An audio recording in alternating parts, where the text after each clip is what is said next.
SI ওনাকে সাথে নিয়েই এসেছেন এবং উনি পুলিশ নিজেই দোকান বন্ধ করেছেন।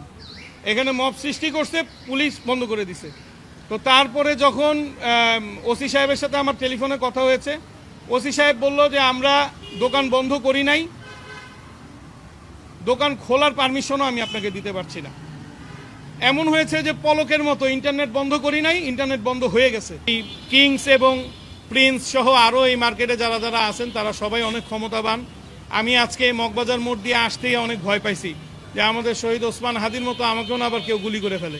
আমি সত্যি অনেক ভয় পাইছি। আমি গ্লাসের পর্দাটা টান দিয়ে তারপরে আমি আসছি।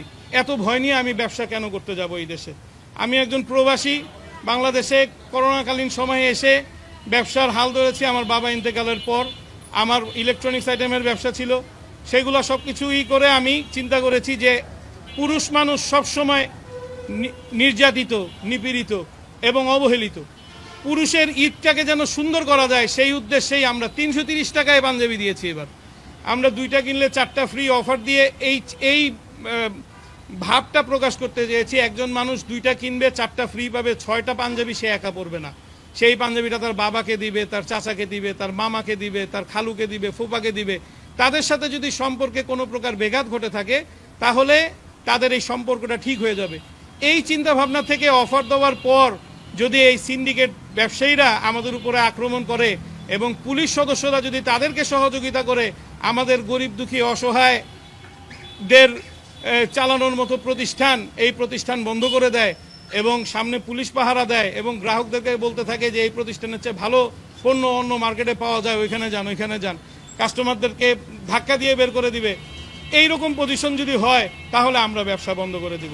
আজকে আপনাদের মাধ্যমে আমি সরকারকে জানাতে চাই, আমরা অনেক বাধা উপেক্ষা করে ব্যবসা পরিচালনা করে আসছি। আমাদেরকে সহযোগিতা সরকার করবে এই প্রত্যাশা আমরা সবসময় করি, কিন্তু কখনোই আমাদের মতন ব্যবসায়ীরা সরকারের কাছ থেকে কোনো সহযোগিতা পায় না।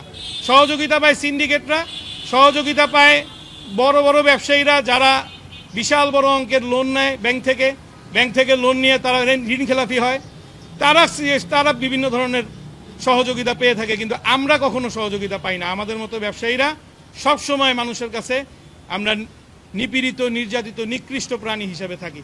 আমরা জনগণের জন্য যদি কিছু করতে চাই সেই ক্ষেত্রে আমাদেরকে একটা ভয়ভীতি দেখানো হয়। গতকালকে আমাকে বিভিন্ন নাম্বার থেকে ফোন করে ভয়ভীতি দেখানো হয়েছে যে একটা শোরুম বন্ধ করছি, বাকিগুলোও বন্ধ করে দিব, সুতরাং ভিডিও যা আছে সব ডিলিট করে দাও। ভিডিও তো আমরা করি নাই, ভিডিও করেছে আমাদের একজন গ্রাহক ভিডিও করে সেই ভিডিও ফেসবুকে দিছে। ফেসবুক থেকে বিভিন্ন সাংবাদিকরা, বিভিন্ন সংবাদকর্মীরা সেগুলা কালেক্ট করে তো ওনারা বন্ধ করছে। সিসিটিভি ক্যামেরার মধ্যে আছে, আপনারা আমাদের সিসিটিভি ক্যামেরা দেখতে পারেন, মার্কেট কর্তৃপক্ষের সিসিটিভি ক্যামেরা দেখতে পারেন। পরবর্তীতে আমি ওসি সাহেবকে জিজ্ঞেস করলাম যে এখন কি করতে পারি, আমি এখন কি করার আছে আমার। তো উনি বললেন যে যারা বন্ধ করছেন তাদের সাথে যোগাযোগ করেন, তাদের সাথে কথা বলে তারপরে ওপেন করতে পারলে ওপেন করেন। আমি কিছু করতে পারবো না। না, কোনো ম্যাজিস্ট্রেট ছিল না। ম্যাজিস্ট্রেট কেন থাকবে? আমরা এখানে কোনো 2 নম্বরই ব্যবসা করি না, আমরা এখানে লিগ্যাল বিজনেস করছি। আমরা একটা অফার দিয়েছি, 2টা কিনলে 4টা ফ্রি, 330 টাকা পরে একটা পাঞ্জাবির দাম। যাদের প্রয়োজন তারাই নিতে আসছে। এখন আমার যে কাস্টমার তারা কখনোই প্রিন্স আর কিংসের থেকে কিনবে না, আল মোস্তাফা থেকে কিনবে না, কারণ তাদের পয়সার অনেক মূল্য, তারা অনেক কষ্ট করে ইনকাম করে। সুতরাং তারা তাদের কাছে যাবে না। তাদের কাস্টমার বেজ আলাদা, আমার কাস্টমার বেজ আলাদা। আমার কাস্টমারও তাদের কাছে যাবে না, তাদের কাস্টমারও আমার কাছে আসবে না। তো তারপরও তারা একটা